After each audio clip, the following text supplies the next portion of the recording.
Are we live? Hello and good morning and welcome. Or I guess it's technically afternoon, whatever. Hello and welcome to Taylor Talks Comics Live. I am Taylor of Taylor Talks Comics. Thank you for joining me. We got some people in the chat already. I appreciate you being here. Say hello if you're watching. If you're watching on replay, then go ahead and comment down below. I always reply to those comments as well.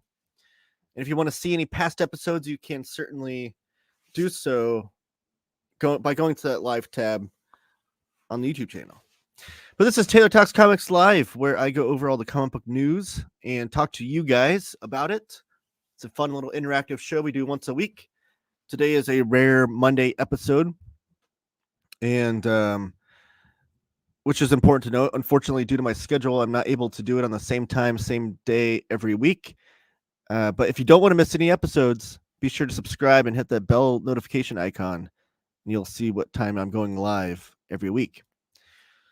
Yeah, today's a rare Monday episode, but I've got a busy week this week, so I wanted to squeeze it in and go over some of the news and whatnot.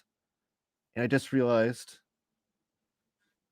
I forgot my computer plug, so I'm going to run upstairs real fast. Forgive me. I'll be back in just a moment. Stay tuned and look at the books on my shelves while I run up there.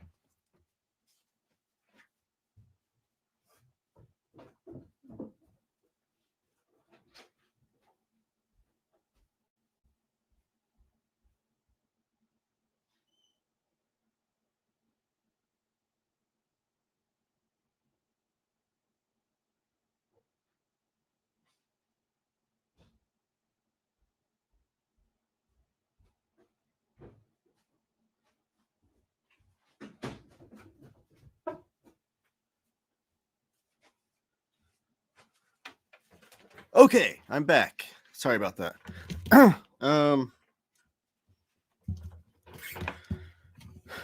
Yeah, so while I go over my preamble, be sure to let me know in the chat what's up, what you guys doing. So yeah, I have a busy week this week because on Thursday, the next 2 days I just have stuff going on. But then on Thursday I will be appearing on, there we go, that's better, the Near Mint Condition YouTube channel, Thursday at 11:30 a.m., where we'll be going over the out of print Epic Collection reprint poll. So just like we did with the, let's say I don't have any Epic collections here, do I, to show off? All my Epics are upstairs. But just like we did with the out of print omnibuses over at Near Mint Condition, where we had a live show. That one was with me and Omar of Near Mint Condition and Crushing Crisis, Peter M. And I built a slideshow for that one. We went through all of the out of print omnibuses, talked about them, and then live, like an hour into that video, we launched the poll and we're able to tabulate and see some of the results for that next hour of the show, see what people were voting on, which was really cool. I think we had like over 500 votes just within that first hour. So we're doing the same thing with Epic collections because Marvel does listen to these. If you're new to this channel or new to the Near Mint Condition network, Omar has he works directly with Marvel in giving them feedback from what people want to see reprinted and whatnot. So the Epic collections are a great thing. I have a few videos on my channel talking about them. Most recently, I did a haul video where I hauled a few of them and talk about what I like about that format of collections and why it's so great. So those come in and out of print. I think that's even been more successful than the Omnibus reprint poll in terms of getting everything reprinted. I think the last 2 years, Marvel has 100% reprinted all of the top 20 that people voted on. So it's remarkable that Marvel listens to the readers and the viewers and their audience directly like that. It's pretty cool. So that'll be Thursday, 11:30 a.m. And that show I'll be with Omar and then Curtis from the Epic Marvel podcast. Curtis is such an awesome dude. He runs the Epic Marvel collections Facebook group, and then he also has the Epic Marvel podcast. He's just super knowledgeable in the epic years of Marvel and also just the format in itself. So what are you guys talking about? I haven't even got over my plugs and stuff. James Abel, you got a cup of coffee? So do I. Just freshly brewed. Josh Greathouse, comics. Yes, the best thing in the world. Raul, thank you for joining me, my man. We got a Space Monkey in the house. Thank you, thank you. Glad we are getting it. I jinxed it. Oh, getting the Monday show? I know. I didn't want to do a... you jinxed it because I had it run upstairs. No, we're good now. I didn't want to go another week without missing a show, and I was just looking at my schedule, and I literally could not figure out a day to fit it in without having it be pushed to, like, the weekend, which I didn't want to do either. So I wanted to squeeze it in today. And I don't know how long I'll be able to go, but you know, we'll do it. We'll talk the comics. Cheers from Ogden, Utah. Just finished the first book of the Love and Rockets first 50 set. It's definitely growing on me. You're getting to the good stuff now, Trevor. Thank you for joining me, by the way. I don't recognize your name. Is this your first time viewer here? But thank you for joining me, though. And yes, you're getting into the good stuff. That first book, which has the first 5 issues in it. So that's when I really start to get into the nitty gritty of what they're trying to figure out what they want to do with this comic in those first 5 issues, and then they really get into it. So you're getting to the good stuff. So if you've liked it so far, it's only going to get better from there. You're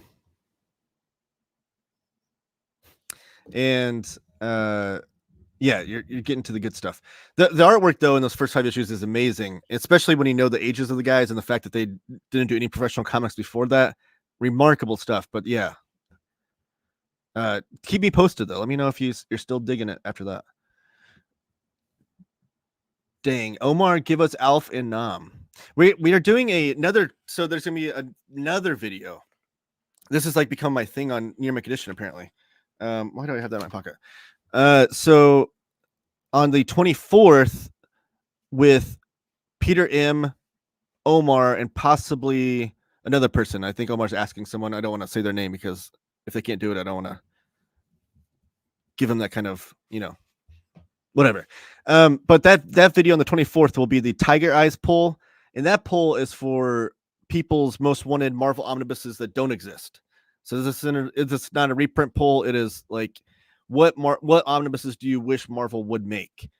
Tiger Eyes, I guess, has been running this poll for 11 years over on the Marvel Masterworks forums. Last year, he ran it in conjunction with Omar. Omar did kind of hype it up a little bit on his YouTube channel. And the way it used to work was that people would email their votes into Tiger Eyes, and then Tiger Eyes would have to literally filter through every single email and decipher what people were actually saying that they wanted, and then tabulate the results, which sounds insane. Because some people might say, like, I want Punisher Omnibus Volume 2. And that could mean like the follow-up to the Back to War, like the original stuff, or it could be Volume 2 of a different era. Like, it's just so hard to, like, people would name them different things.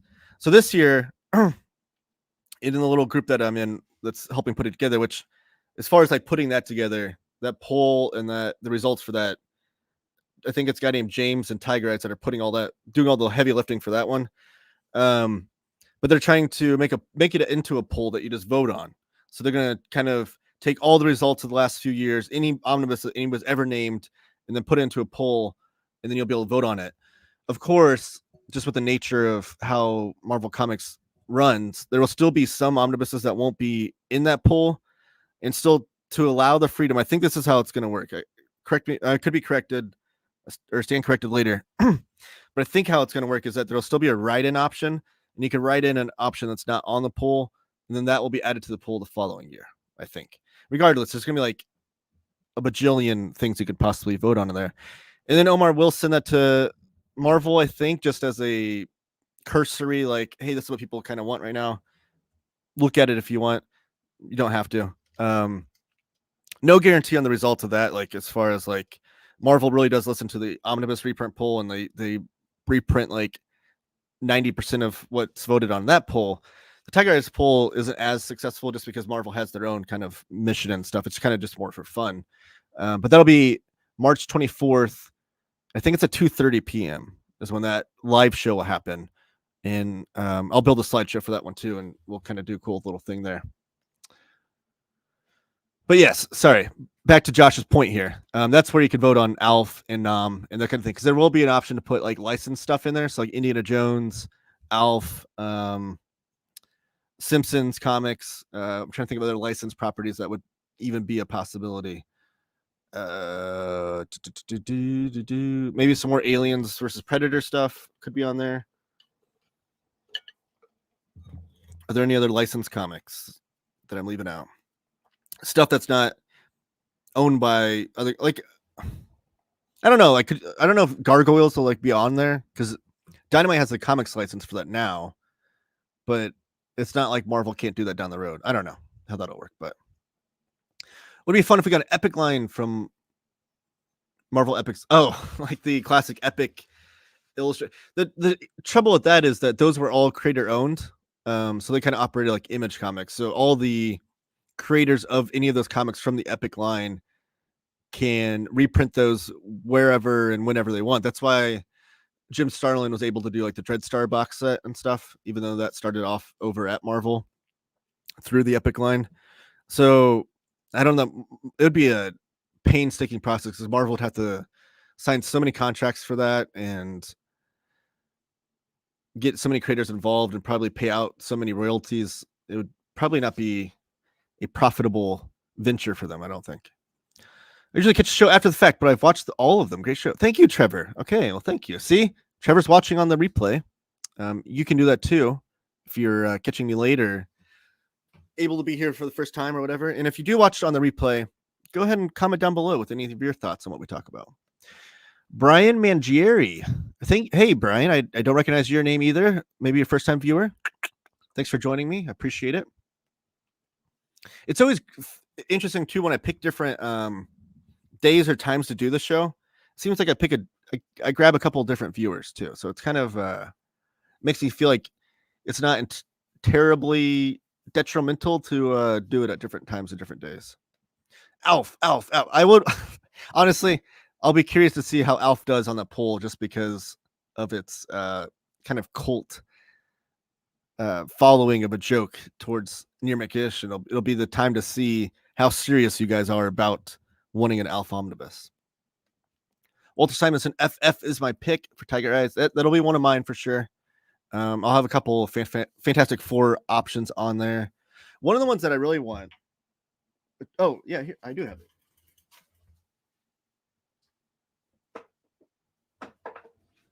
One of my most wanted Marvel omnibuses is the Rampaging Hulk, or the Hulk magazine. This ran for, so this was like the Hulk magazine, like just same as there was the Deadly Hands of Kung Fu magazine and like Savage Sword of Conan magazine. There's like 2 Essentials collections of these, which are pretty great to pick up. I know Essentials are like not always the most popular thing because they're black and white, like they're like the old classic black and white phone books for Marvel. But these are great because these magazines were, I think, all black and white. Oh no, I just lost my place. For the Hulk magazines, I think it might have been color a little bit towards the end. I can't remember. But there's 2 essential collections that collect these. But there's like 30 issues of this magazine. And you can fit that into one omnibus. And it'd be really cool. I love the Deadly Hands of Kung Fu omnibuses. And these old black and white magazines are really fun. Like this one. So it was started off being called Rampaging Hulk 1, and that was issues 1 through 9. And then starting with issue 10, it just became The Hulk with an exclamation point. But you have work in here by Jim Starlin, Bill Mantlo, Walt Simonson, Keith Pollard.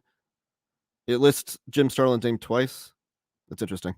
Sal Buscema, Ron Wilson, Herb Trimpe. And it's kind of like, it's not Elseworlds in necessarily, but it takes the story of Hulk after issues 1 through 6, because if you're familiar with the Hulk publishing order, like when Hulk first started as a comic back with Jack Kirby and Stan Lee, it was Incredible Hulk 1 through 6, and then it went into, I'm going to lose my credibility here. Was it Tales to Astonish? Is what magazine it took over? Let me see here. So it started off with 1 through 6, and then it just picked up and took over the Tales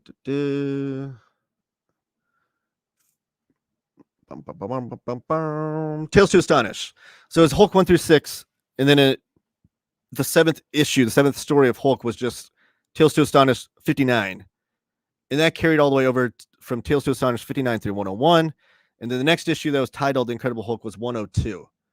And then the numbering just carried on from there. So technically, for a long time, there was never an Incredible Hulk number 7 through 101 titled comic books.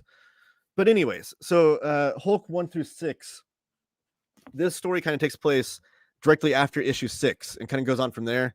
And it's not like super violent necessarily, but it is more adult material. I don't even want to say adult. It's still like PG, barely even PG-13, but it's going to be more grown up, I guess, more mature than your typical Marvel comics in action, in dialogue. Like it was written for, like if like the Silver Age Marvel comics or Bronze Age were written for like the 11-year-old reading level, like these were like written for like maybe 14, 15, if that makes any sense. So I don't want to say like mature as in, I don't want you to expect like blood and guts and sex and violence or anything. It's nothing like that. It's barely PG-13, if that. It's probably still PG, but it's just a little bit more mature than this Marvel comics. So it's a really interesting story and kind of takes in different places. But that's my most wanted. Probably won't ever get voted, but there's my pitch. Simonson run is probably my favorite FF run. That's awesome. I love the Simonson run. And he had a pretty decent sized run too. Like he had pretty long run. I think DeFalco might be the longest run that hasn't been collected in Omnibus though, of that first volume of Fantastic Four. And then Simonson would be after that. Or was Simonson longer? I think DeFalco was longer. Either one would be great though. Mignola Omnibus. Mignola. I'm sorry, I'm trying to always say his name correctly. There's like that weird like Yola in there. Anyways, Mike Mignola Omnibus. I'll just say it that way. That'd be great. I don't mind artist centric omnibuses. I can't talk today. But that'd be really great. There's a lot of great covers too by Mignola. He has a great issue of X-Force number 8 that he did. And then I'm trying to think of like he had some Hulk issues he did, but a lot of great covers, especially on X-Men Classic. Like if you go through the X-Men Classic covers that he did, and then the X-Force issue number 8, it always makes me wish I could have seen a Mike Mignola mutant title, which he did pitch one at one point. I don't know have you guys ever seen that? I always like to point this out because I wonder what I forget what the team was called. Was it X Factor? But he pitched. Let me see.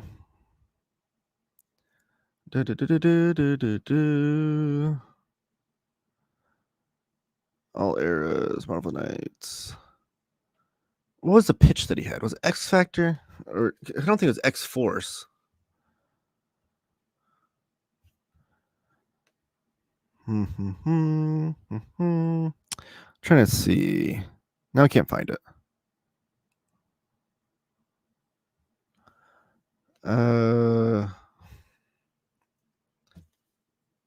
Marvel pitch. Yeah, it looks like it was X Factor. Because there's some art that was done too for it, I thought. Low grade. I can't find it. Dang it. There's some like concept art drawn for it too, where Mike Mignola did this pitch for Marvel to do a mutant book, and it just did not work out. They did not pick it up. And now I can't find it. Whatever. This is terrible video. I'll just find that. If someone else can find that, what was the pitch that Mike Mignola did? Because the lineup of the team was announced, or leaked, and then I felt like a couple concept drawings were leaked too. Is this how we get the Momomononymous. What is that? Am I missing something here? March 24th on a Sunday. Yes, it'll be on a Sunday. March 24th, 2:30 p.m. will be the launch of the Tiger Eyes reprint pull. Or sorry, Tiger Eyes brand new Omnibus pull for Marvel Comics. And it'll be on Near Mint Conditions channel. I'll be there. Peter M. from Crushing Crisis will be there. Omar will be there. And possibly another. I watch every week, but this is my first time to chat. Thank you, Brian. I appreciate that. We bought Trouble. Well, that's true. Josh, no Simonson FF vote for Alf. Oh, no Simonson. Okay, vote for Alf instead. We aren't smart with money, but we will troll Omar. Bring back the Essentials. The Essentials were a fun format, but now I feel like it's so obsolete with the epics and the omnibuses. It is fun looking at the black and white art sometimes. Like, look at this. Like, you just have a muscled up Hulk bashing in Namor's face. This is a really cool magazine. There's a series of Moon Knight strips in here too.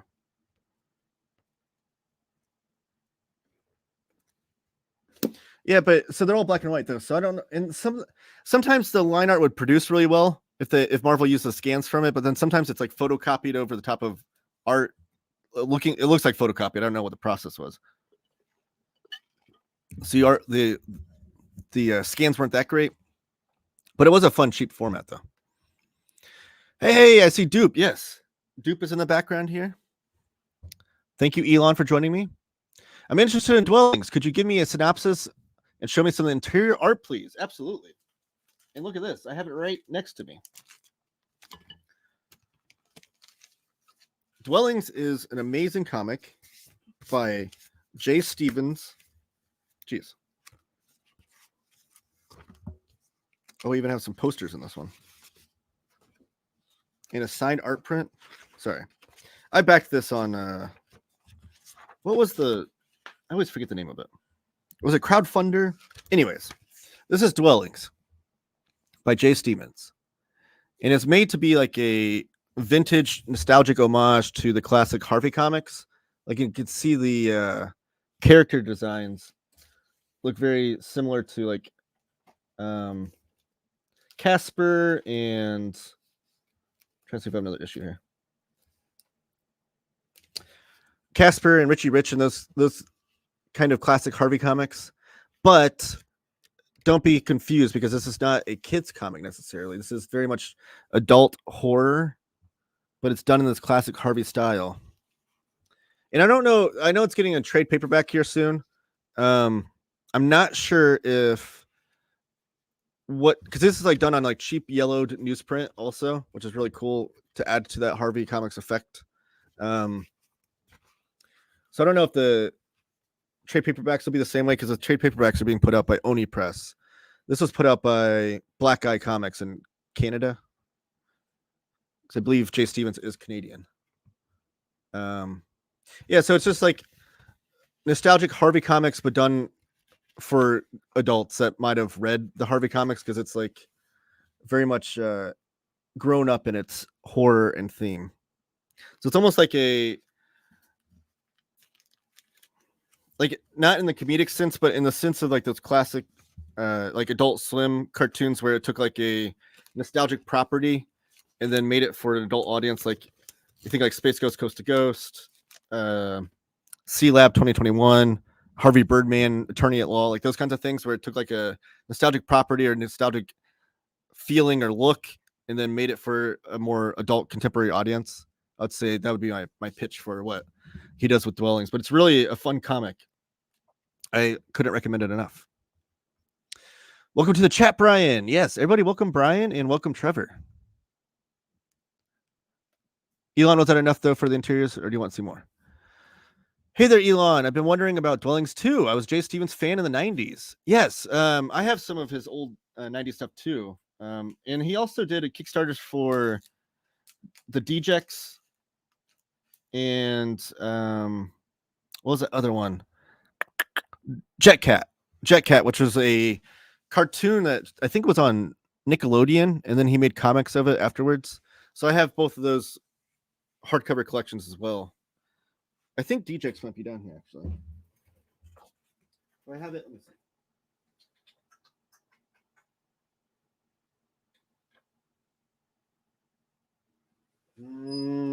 Can't find it.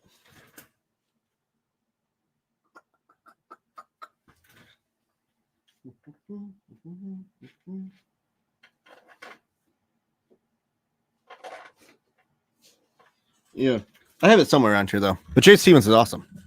I have some of his single issues that he did too. But he was a fun 90s indie artist. I read 2 issues of Dwellings. It's a lot of fun. There we go. Yeah, I'm trying to decide if I want to back his Figgy furthermore on Kickstarter or if I can pick up the issues later in shops. I know I haven't backed that yet either. But I think that's done with Gold Key Comics even. So it's like he's started this like homage style of like the Harvey comics, and now he's almost going full circle into it. I know Mignola did designs for New Gods show. Whoa. That'd be awesome. I really do like Mignola's Death of the New Gods. Is that the one he did?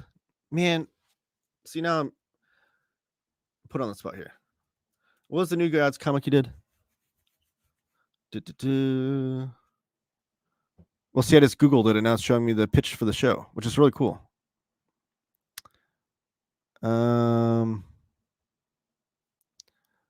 what was it Death of the New Gods? Comic Odyssey. That's the one he did. Cosmic Odyssey. Sorry, not Comic Odyssey. Mom Omnibus. Ask Omar about it.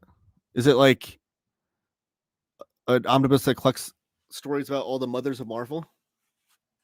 That'd be a great Mother's Day release. I like it. I'll be on the lookout for the collected edition. Yeah, it's coming out from Oni Press. So Oni Press picked it up. There was like I think there's 6 issues that he did. Yeah, that was issue number 6 I was showing off. So there were 6 issues that he did through the crowdfunder, and then Oni Press released 3 issues in single issues that just compiled like 2 issues together, and now they're collecting all 6 issues into a trade paperback. So yeah, cool stuff. I also got not just lost it. Yeah, when I backed it, he did these like cool EC Comics homages too. Like you can see his art style. Let me pull it out because it's got a big glare. He's got some range with his art style because he did this EC Comics homage. That's Jay Stevens' artwork right there. So he doesn't just, he's able to do a lot more than just the Harvey style.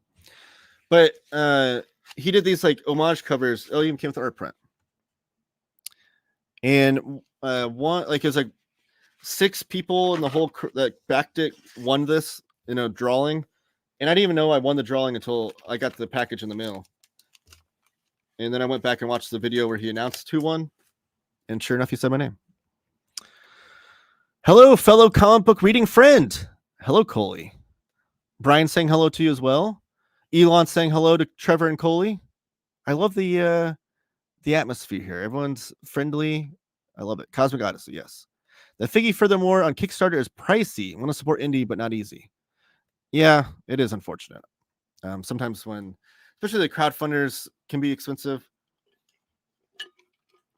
I think it's now like, especially since crowdfunding is not for like the smallest of the smallest press, but for bigger name people, it's almost become this thing where it's like, help me fund the first printing of this project, and then I'm going to shop it around and hopefully get distribution, which is whatever, like people hate that, but I don't mind it. Like it's healthy for comics, whatever. But it's almost become this thing where it's like expected to hit distribution if someone's got a certain level of name. So I think what's going to happen now is that it's going to go backwards to where if you're doing a Kickstarter and you have a big name in the industry, you're going to have to offer something extra to get people to back the Kickstarter and not just wait for distribution. And that's going to be like stickers, bookmarks, whatever it's going to be, art prints, signed copies, variant covers, like whatever it's going to be. Because if you're just offering the same exact comic or book that's going to be eventually released in the direct market, I think you're gonna have trouble. Eventually, that market for crowdfunding is gonna plummet. I think so. You're gonna start having to offer something extra that makes it worth it to back it. But we'll see how that goes. Extremity Kickstarter goes live tomorrow. Oh, that one's gonna be a cool one too. That's like the entirety of Extremity from Skybound, but then done in like an artist edition, right? From Dana Warren Johnson, which is amazing. I get the physical, but digital is like $30. Ugh. Oh yeah. See, that's the thing too, is like you can't have digital to be too cheap because then nobody would buy the physical copy. So it's like a give and take there. Top Cow does Dust Jacket with their Kickstarter. See, that's an option too, like to have like a variant cover, a variant version of the collected edition to make it special, to make people want to back that specific Kickstarter. Some creators might do like throw in extras like mini comics they've done in the past. They might reprint that you can like only get there because it's the only way they're going to offer the reprint for them. It's going to have to be something extra than just the exact same thing that's going to be in the direct market. We'll be getting the new 2000 AD Slain box set. I want to. Thank you for reminding me. Has that gone on sale yet, Elon? Because I want to. I've never read Slain before, and I want to. I love. It's Pat Mills and Simon Bisley, right? I love Simon Bisley, and Pat Mills' writing's awesome. But I always miss out on the exclusive 2000 AD stuff, and then I eventually only get whatever hits the direct market later. So like, aren't they doing like a hardcover box set and then maybe doing a paperback box set later? I know. One thing I'm super excited about this year is the Lobo compendium with Keith Giffen and Simon Bisley stuff in the first, like, I think Bisley did like the first 6-ish issues of Lobo. But I freaking love Lobo. I have a video on my channel from one of my earliest videos on my channel going over an old Lobo box set they released in the 90s. And but so I'm excited. I've been wanting a Lobo Omnibus, a Lobo Omnibus from DC for like that's been my most wanted omnibus from DC for a long time. We're getting a compendium, and it's going to be a fat one. It's like how many pages is that thing? That thing is like probably the biggest omnibus, the biggest compendium they've released, and it's a paperback. The thing's gonna be fat. It's got the big Fraggin compendium, book 1. And it's listed as book 1.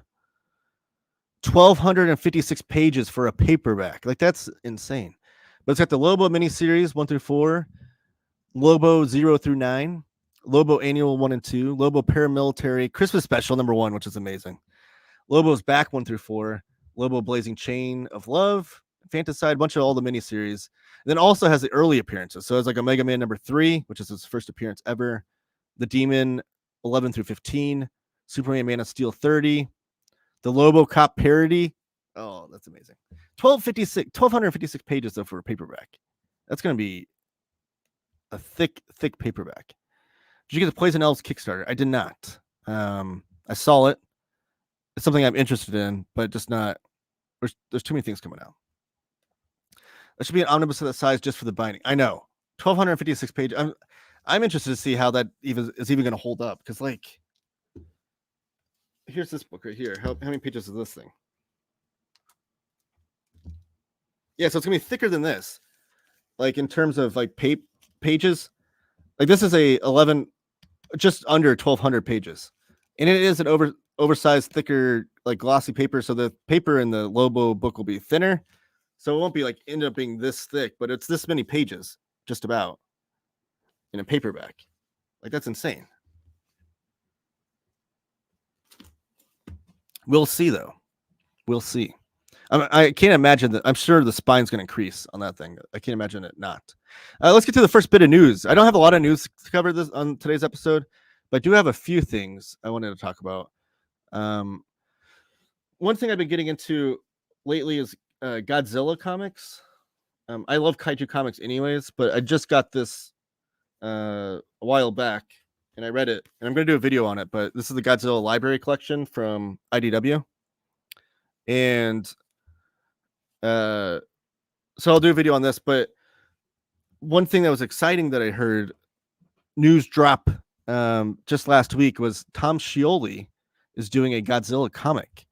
He was on the Cartoonist Kayfabe YouTube channel with Ed Piscor interviewing him. Jim wasn't there for the interview, but it's just Ed and Tom, and they're talking about Tom's new comic that he kickstarted called The Witchman, which is like a golden age comic throwback to a character that Tom created called the Witchman, which is a witch that's a man. But it looks amazing too. I can't wait for that to come out. But he also dropped the news, the scoop, that he put in a pitch for Godzilla with IDW. So there's no artwork or anything that came out for it yet because it's still like early stages. It's not been solicited or anything. Like this is the first anybody's heard of this. And let me pull up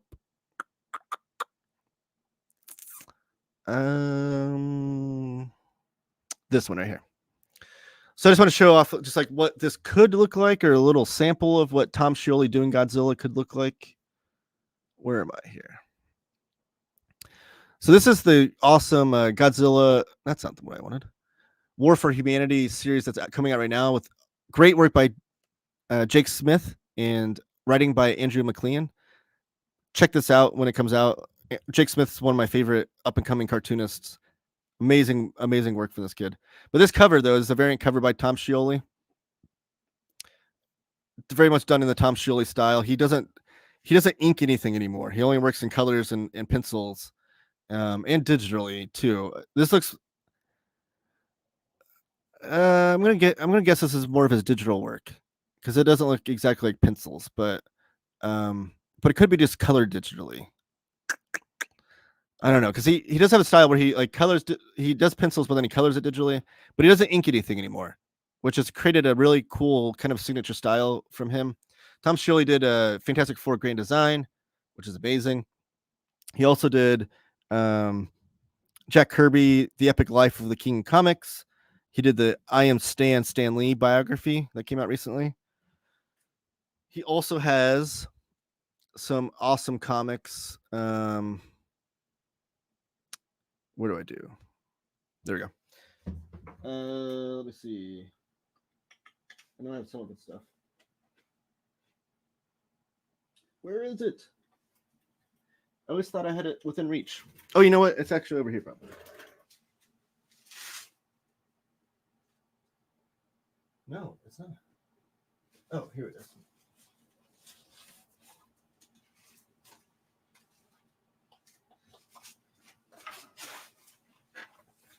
I'm trying to see if I can find anything else.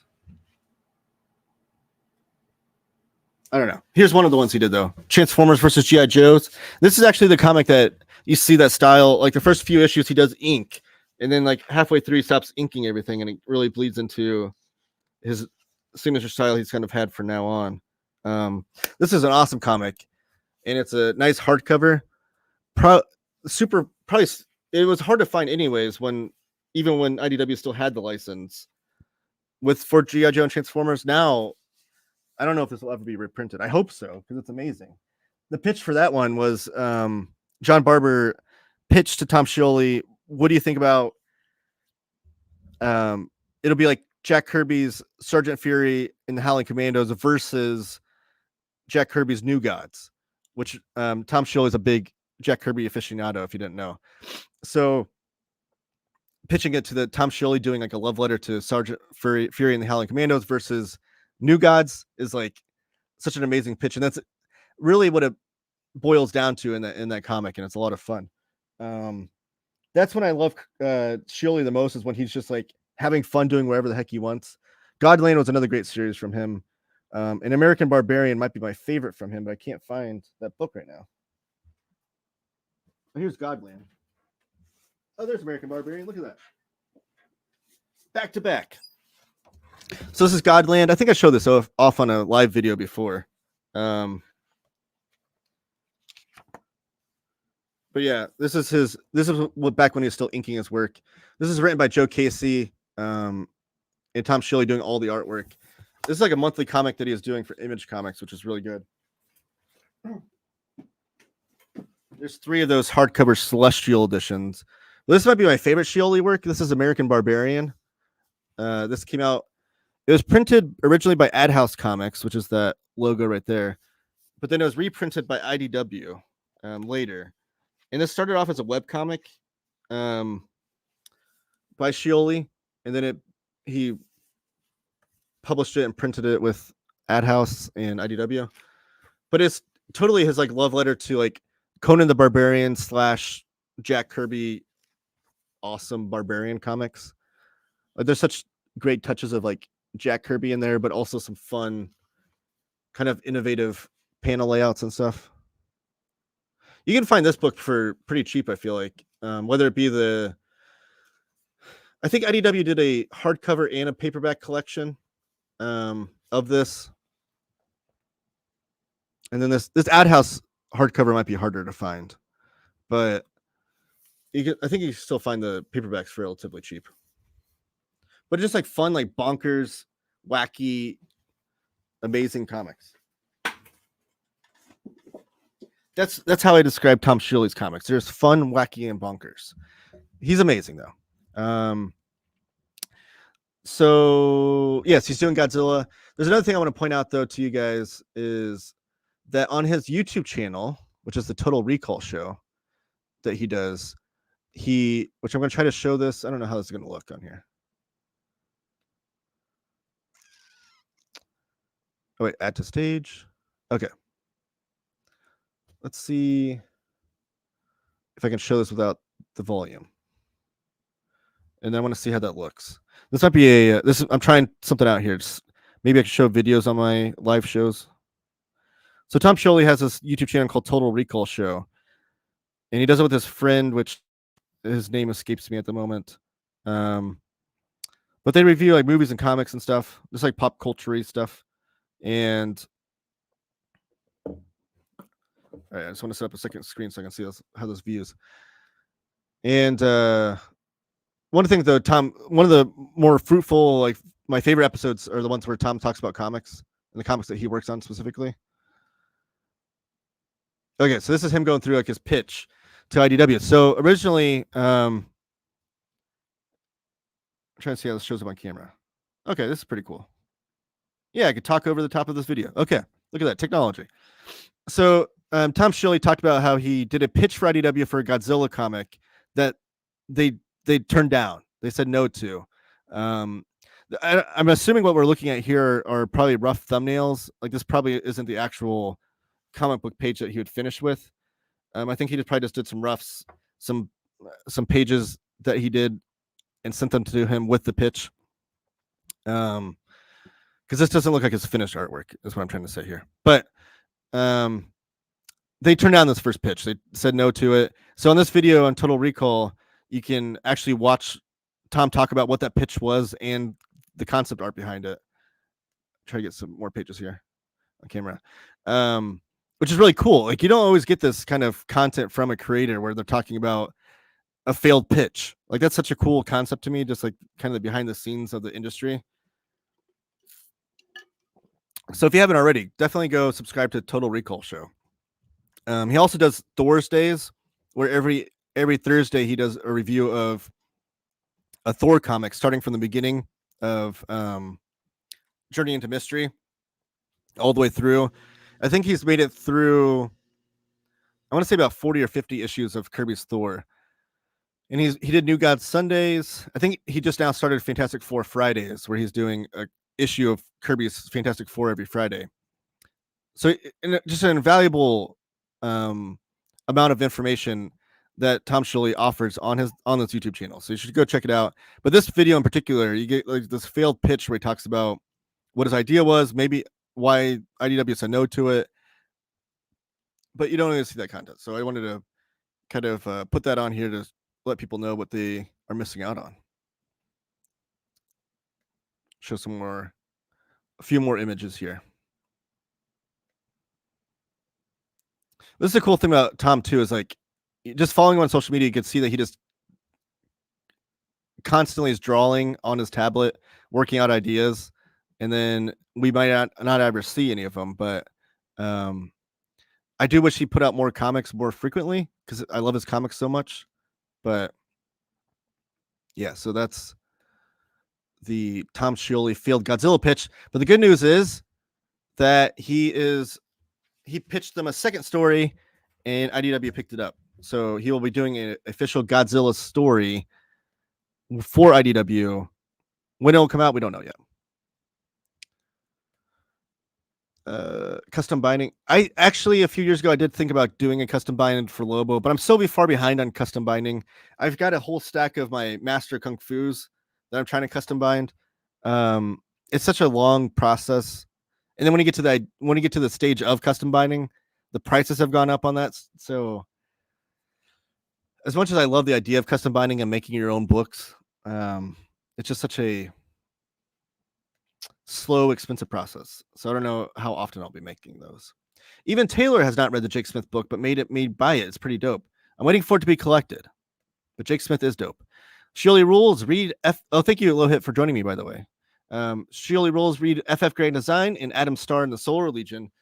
Adam Star in the Solar Legion, which I don't know if I have that down here. I feel like I did at one point. I have it near me.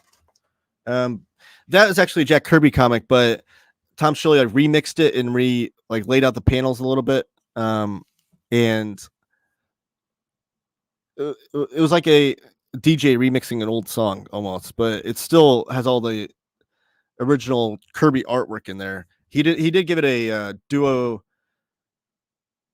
tone, I guess, kind of color shading where it's like red and white. It's not necessarily like black and white.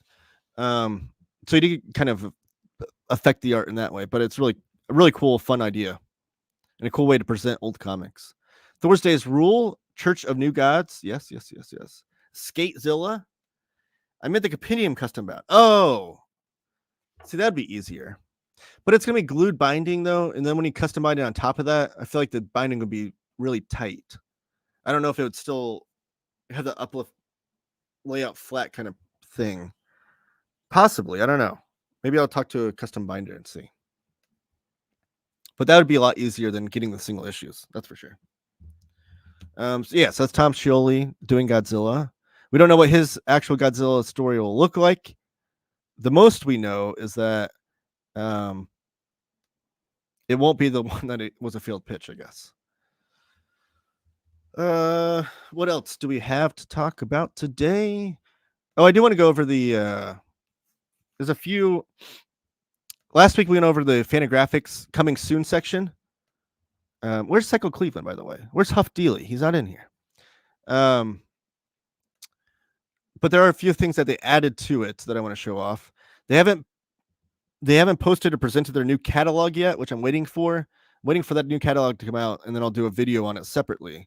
But they did add a few things. So I want to talk about those here. This Donald Duck Vacation Parade. Let's click on this.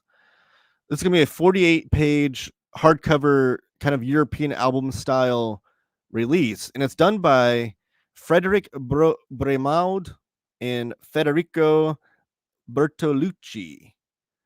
I probably butchered those names. But they're the creative mind behind The Love.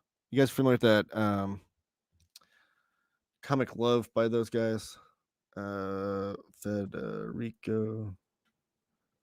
Yeah, let's see. Oh, it's put out by Magnetic Press.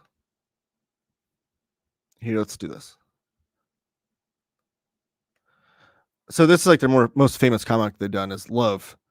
And they have the fox, the lion, and the dinosaur, and the mastiff.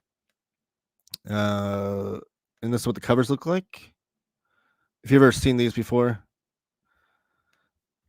So this duo that does this comic is doing a Donald Duck comic now. So the artwork is absolutely incredible, as you can see. And then if I go back to here, and you can see on the cover here, like the art style is still maintained for Donald Duck. It'll be 48 pages, and it's going to be European album style. I believe the trim size will probably be taller, too. Yeah, it's going to be 9.6 by 12.6, and it is a hardcover. But this is the story of Donald Duck is driven senseless by Duckburg's hustle and bustle. So then he goes on a camping trip and he runs into his greatest forest foes, Chippendale, Humphrey Bear, along the way. It's done in a golden age animation style, it says. No interior artwork, which is one of the things I'm waiting for this catalog, because they show you some interior artwork usually. And I can't wait to see what their interiors look like for this. But that is really cool. Especially if you're a fan of Love. And then what else to show off here? The Irene Tardy POW box set. So I think I talked about this already. Jacques Tardy is an amazing cartoonist, French cartoonist, and I love all of his works. I've been trying to collect all of his hardcovers from Fantagraphics. But this series, this is the latest box set. So far we've gotten the one box set that collected, it was War of the Trenches and Goddamn This War. Both of those were in one box set. And then we also had a box set that collected, it was called Streets of Paris, Streets of Murder, I think is what it was called. And that collected a bunch of Jacques Tardy's crime comics that were based in Paris, France. This is the latest box set, and it's collecting the Irene Tardy POW trilogy. There's 3 hardcovers that they've released already. I thought this was one big fat like omnibus kind of hardcover collection. When I first saw, I think Kenny over one of the Facebook groups posted on the group that this was coming out, and it just said like hardcover and just said 528 pages. But now that I see the image here and read the description, and it's a box set that collects the exact same 3 hardcovers that have already been released. So it's nothing new. The page count's exactly the same, so it's not even new content. It just comes in a box set. These are great though. Jacques Tardy, he's probably most famous for his war comics. It was War of the Trenches and Goddamn This War, which I talked about one of them on my recent 5 Fae Fridays favorite war comics video, if you want to check that out. His war comics are impeccable. Like they're just like harrowing, showing you like the true story of war, which is the fact that there are no winners. Like there's only losers in war. It's just the harrowing, haunting, horror aspects of war.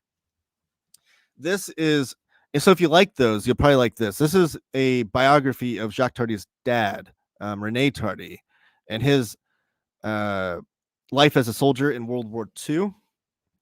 And like I said, it's a trilogy. These have already been released though, so if you want to find these, you can now. But it'll be 528 pages in this box set, and you can pre-order it now. It comes out November 5th. So that's one I wanted to highlight. We are getting this one on the left. I think we talked about that. That's going to be Carl Barks Volume 2, which will mean that in the Carl Barks library, which I have a video showing off all of those books, we'll have, when this one comes out, we'll have volumes 2 through 28, which is exciting. This one in the middle here is a slipcased version of a book that was released exclusively, quote unquote, through Target last Christmas. Was this book? It was this book on the right, or it looked like the book on the right here, but it was done with red instead of blue on the cover there in the spine. Now it's being re-released, I guess not exclusively, in a red slipcase through Fantagraphics. And it collects a bunch of different Disney comics throughout the world. So you'll have stuff in here by Carl Barks, Floyd Gottfredson, Don Rosa, but you also have a bunch of stuff from some European artists, which it doesn't list any here. I'm trying to see some names here. Some of the European artists that do Disney comics will be in there as well. I've seen this book at Target though, and I flipped through it. And oh, there it is. Romano Scarpa. He's one of the more famous ones. And it is a really great presentation. If you want like a good sampling of Disney comics and why they're so great and heralded, by people that love these comics, it'd be a great way to sample a lot of them. It is an expensive sampling though, at $100 cover price. I think at Target you can buy them for $70. I think they're usually listed 30% off. So like I said, it's an expensive sampling, but it is a good collection. Really, it's oversized, beautiful presentation. So you won't go wrong there. I'm trying to see if there's any other ones that I wanted to show off in particular.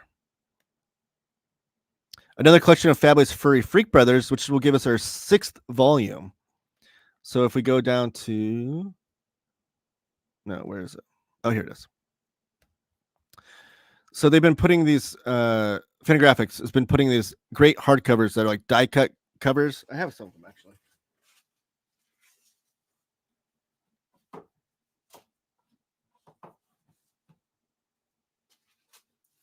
I have the first 3 that have been released. So they're like hardcover die cuts, and or die cut covers, which I'll show you here in a second. We've had 3 released so far, and then this year we're gonna get 3 more. It looks like the next one comes out in April, and then July, and then December. I will say that I won't be shocked if that December one gets pushed back. Having 3 released in 1 year is quite a bit, but there will be 7 total of these. And these are like some of the great underground comics. And so far they've released them, like they have really cool spines too.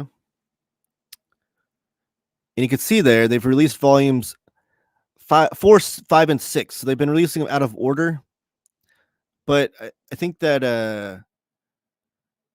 that last one, the most recent one I just showed you, will be the first volume. I think volume 7 will probably be the last one released. I think. But these are by Gilbert Shelton and Dave Sheridan and Paul Mavrides. So they have these really cool die cut covers. You can see my face in there. And then you get like the full image on the next page. But these are really great. I always call them like stoner comics. You think of like Cheech and Chong or Bill and Ted, Harold and Kumar, like those kind of stoner movies.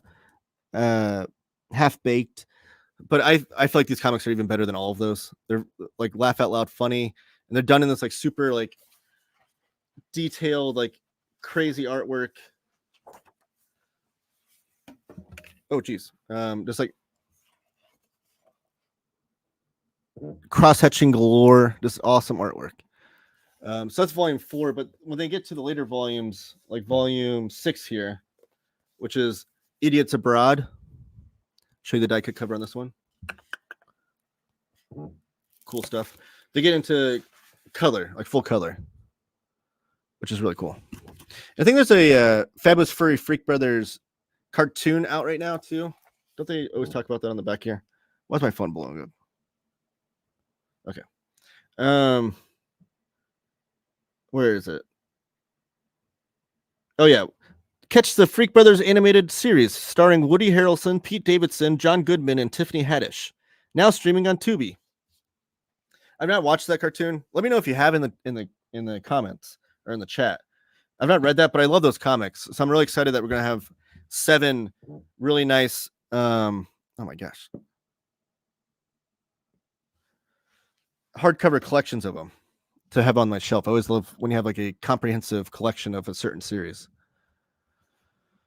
And what are you guys talking about here? Huff is currently helping someone give birth. Is that true? Or is that just like a funny joke that you're making? Because that'd be amazing. Is the World War box set and crime box set still available of Tardy's work?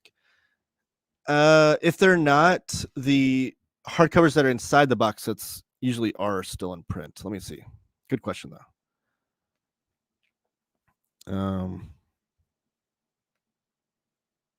No, I want to. Oh, series. There we go. That's what I want. Why don't I share my screen and show you what I'm doing here?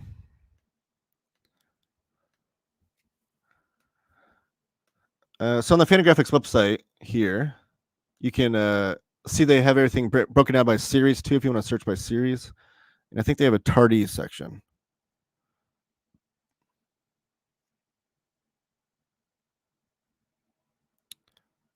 Any moment now, I'm going to find it. Did I pass it? Brescia, Atlas, Barnaby, Creepax. Or do they get rid of the Tardy section?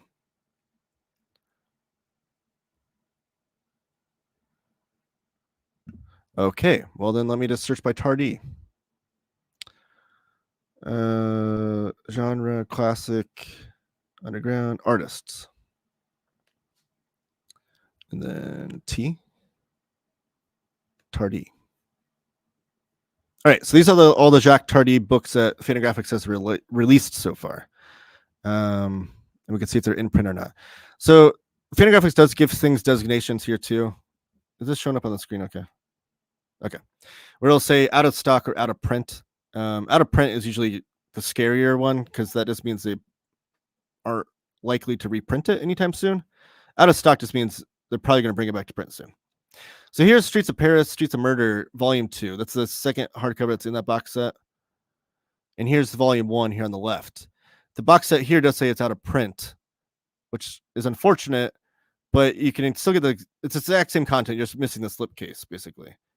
Those hardcovers are the exact same hardcover books, just put into a slipcase. So the books themselves are still in print. The box set looks to be out of print. And let's see. Here's the War of the Trenches, still in print. Goddamn, this war is out of stock currently, but that doesn't mean it's out of print. And the box set, well, that's weird. The box set is still in print and in stock. This is it right here. Tardy's World War I. It was War of the Trenches, Goddamn This War gift box set, which is also cheap. So the box is priced at $39.99, and the books themselves are priced at $24.99. So the box set actually saves you $10 to get both of them. So that's the way to go for that. I'm assuming when these hardcovers first came out, they were probably priced at $19.99. Because usually Fantagraphics, their box sets are just the same price as the books themselves added together.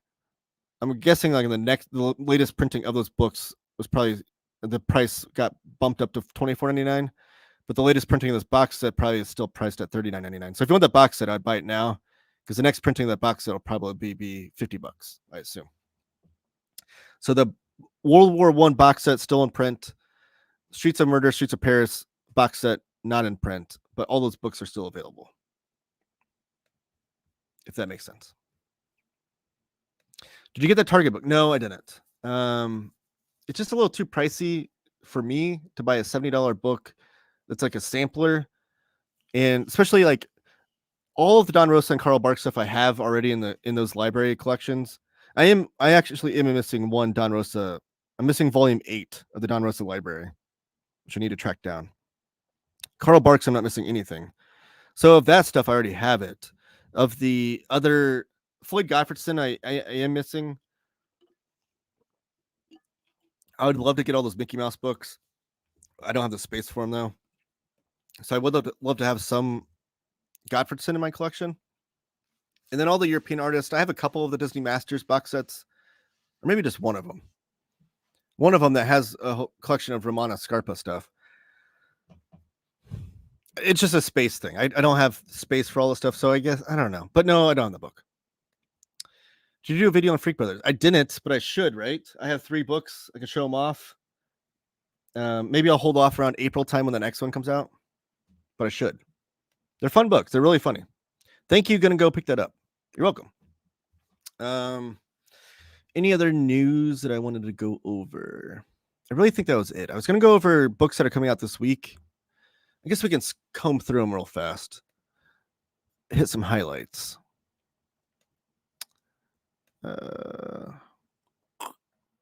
Let's do, what is that one? That one or that one? Let's do this one. Yes. Okay. So just real quickly before we get out of here, I'll go over some graphic novels and single issues that are coming out this week. I'm only going to hit the highlights, though. I'm not going to go over all of them. We're getting the Batman Beyond animated series. I wish previews had a cover image there.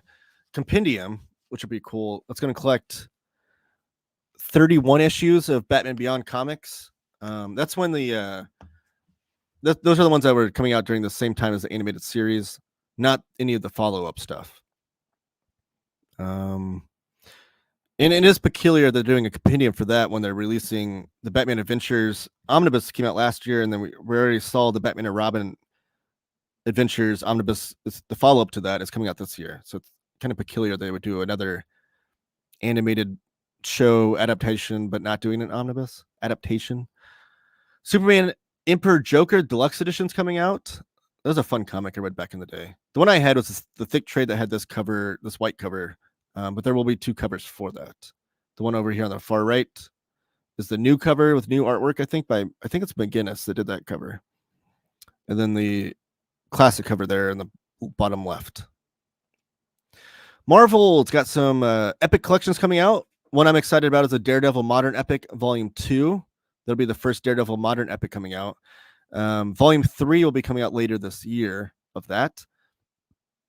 Moon Knight, Mark Spector Volume 2 is coming out in the Omnibus format. Great Stephen Platt artwork. If you wanted to see what 90s artwork was at its peak, look at Stephen Platt. That guy was amazing. We're getting, let me comb through here, the 10th BPRD paperback omnibus volume. So they've reformatted those and gave them new trade dresses to match all the BPRD omnibuses, and there'll be 10 of them now after this week comes out. The Calvin and Hobbes Portable Compendium Volume 2 is coming out. I would like to see what those look like. I've not seen those in person. And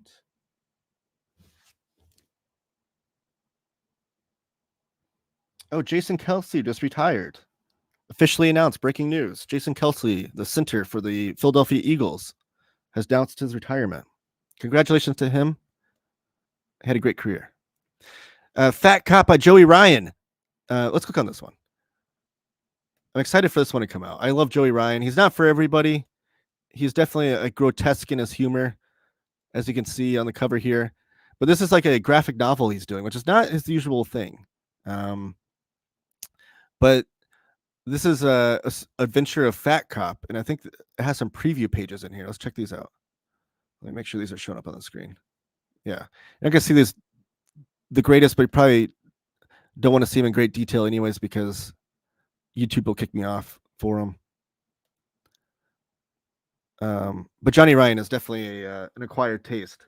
But if you like his stuff, you'll really like it. That is Fat Cop coming out. Oh, dang it. Share screen. Let me pick up, was that in this one? Or this one? This one, okay. And then we have, let's see if there's any other graphic novels coming out that are cool. Judge Dredd, Complete Case Files, Volume 21. It looks like a new printing for that one. I think they're in like the 30s on that, maybe 40s in volume numbers. Evil Spy School. I'm going to show it to my son. He likes those books. All right, that's all. That's it for graphic novels. Let's check out single issues. All right, we have Rangers Academy number 5. I'm just going to go through here, see if there's anything cool. DC Comics. Any like number 1 issues, new series starting. There's a facsimile edition of Neil Adams' Detective Comics 411. DC's facsimile editions are pretty cool. Kevin Maguire is doing a variant cover for Blue Beetle number 7. It's always fun to see. Kevin Maguire famously did the JLI series.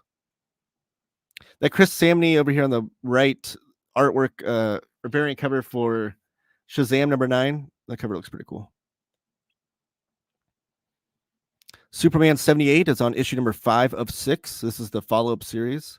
This is a cool looking series. Let's look at this. This is The Batman First Night number 1. Mike Perkins does the cover art here, but it's by Dan Jurgens. Okay. Dan Jurgens, Mike Perkins, and Mike Spicer's doing the colors. So this is a 3-issue series. It looks like is it DC Black Label? Yeah, DC Black Label. And you can see on the cover there, it's very much like the Golden Age Batman. So this is like Batman's earliest years, but done like, not like Batman Year One, where Frank Miller retold the origin of Batman in a more contemporary style for the 80s. This is like going back to the Golden Age of Batman and telling the story as if Batman was fighting crime in the 30s. So it's almost like a retroactive origin, if you will. But it's a 3-issue series, and it's one that I'm very much interested in because I love the aesthetic of that. I love the kind of the nostalgic twinge to that, if you will. But they do have some cool variant covers. They have one here by George Perez, which is a repurposed artwork piece by him. And then this one, which looks like a pulp magazine. And this is by Aspinall. But like, I just love that aesthetic of like the classic Golden Age comics type deal. So yeah, Batman First Night. That's one I'm interested in. What If Aliens #1 is interesting, and it's Paul Reiser's like attached to this project somehow. So it's about Paul Reiser's character in the Aliens movie, and it says, now the actor behind the beloved villain Paul Reiser joins his son Leon in the star-studded team of writers, producers Adam F. Goldberg, Brian Volkweis, and Hans Rodenoff for a journey back to Hadley's Hope and the twisted escape of a man who should have died. So Paul Reiser with his son, and then Adam F. Goldberg, which is the guy that was a showrunner for the Goldbergs sitcom TV show. I'm not familiar with Brian Volkweis or Hans Rodenoff, but it seems like a lot of cooks in the kitchen on this one for the writing purpose. But it is Aliens What If #1. It doesn't say how many issues this will run. I'm also intrigued because this cover art by Phil Noto, who's a great artist, but that the character here played by Paul Reiser doesn't look like Paul Reiser. Normally, I would say that probably because they couldn't get the character license. But if Paul Reiser's working on this, you'd think that it would look a little bit more like Paul Reiser. They do have some preview pages. Let's look at this. I love Aliens comics, though. I think they're really fun. And this is a fun concept. The Paul Reiser character is like the character that when you first meet him, you're like, oh, this guy's fun. But then by the end of the movie, you're like, this guy's evil. Like, who wants this guy in on their spaceship? So that'd be interesting. Let me know if you guys are picking that one up. You got a fun Scotty Young cover over here on the right of the Paul Reiser character being chased by xenomorphs. We have Avengers 11. I think it's the Jed McKay series. Daredevil Gang War. Giant Size Spider-Gwen #1. Lots of Marvel stuff coming out this week. Oh, third printing of Ultimate Spider #1. Oh, we have preview pages. So this is Ultimate X-Men by Peach Momoko. And she's doing the writing and drawing for it. So one cool thing about these Ultimate series that Marvel's doing is that they're having like quite a interesting group of like artists and stuff involved on these. And I really like it. They're almost like these stylized artists that aren't just your average in-house bullpen kind of artists. I know Peach Momoko has done some stuff for Marvel, but everything she's done is like kind of her own series, like the Demon Days stuff. So she's doing Ultimate X-Men, which is going to be way different than like the Mark Miller Days of X-Men, Ultimate X-Men. As you can see the artwork here. Peach Momoko is Japanese, so you can see that she definitely has a manga influence in her artwork, but it's also like this very cool painted style. So I'm kind of excited to try that out and see what it looks like. And then, like I said, we're getting the third printing of Ultimate Spider-Man #1. Bunch of variants for Ultimate X-Men. Was there any cool artists on the variants? Mark Brooks, Inuyuk Lee.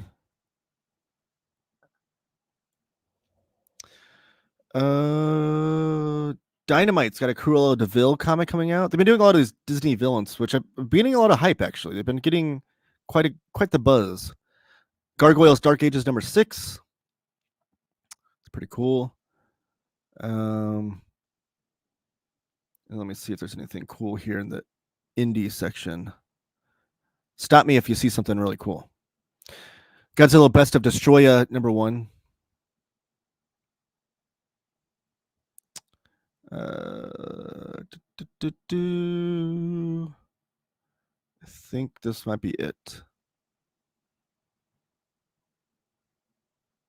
I did see this TMNT Saturday Morning Adventures series is going to have a Usagi Yojimbo issue, which is fun.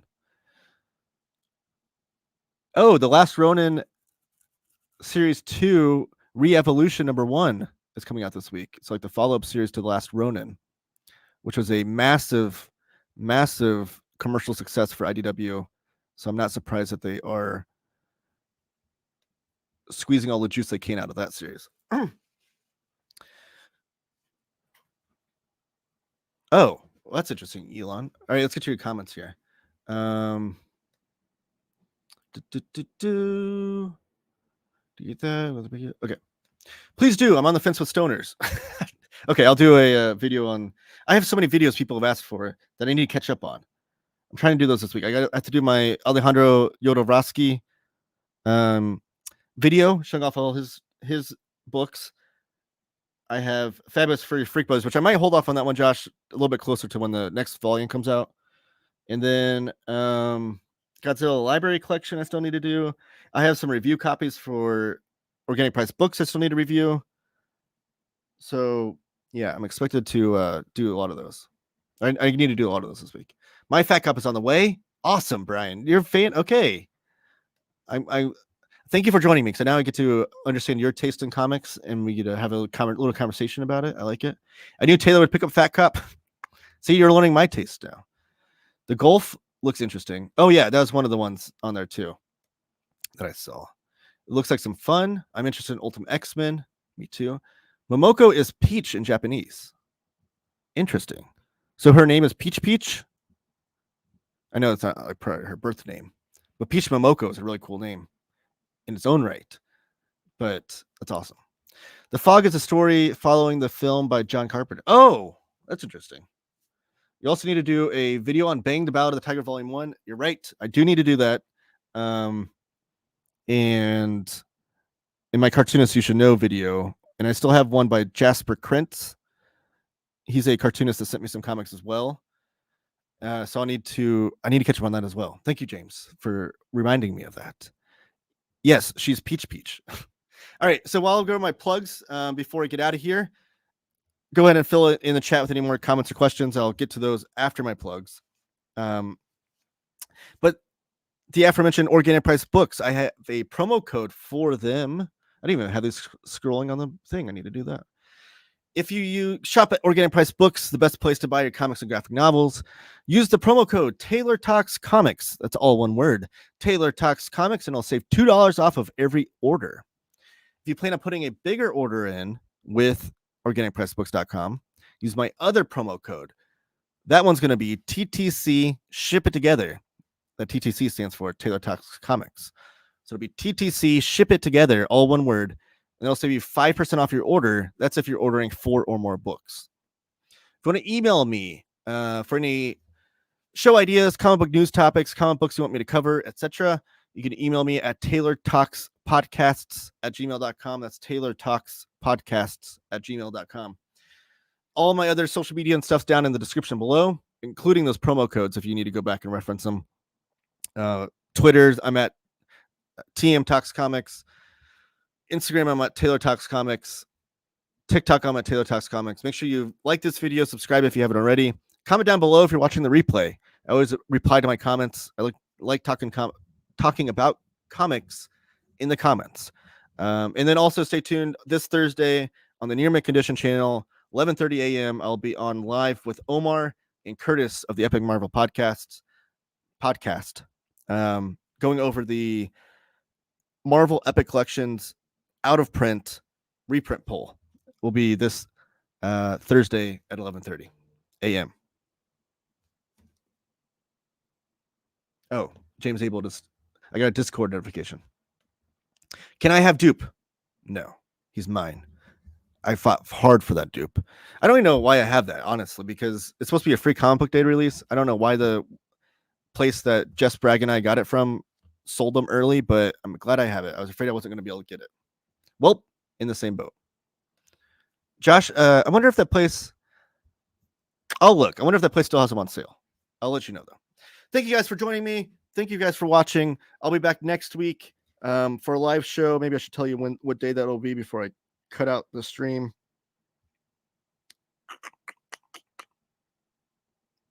Next week will be Tuesday. We'll be back on Tuesday at noon Eastern next week for another live show. I will see you guys then. Stay tuned on the channel. Subscribe, like, comment, all that stuff. I think Dupe might be homesick. He's turning green. Yes, I'll check on him after this. Thank you guys for joining me.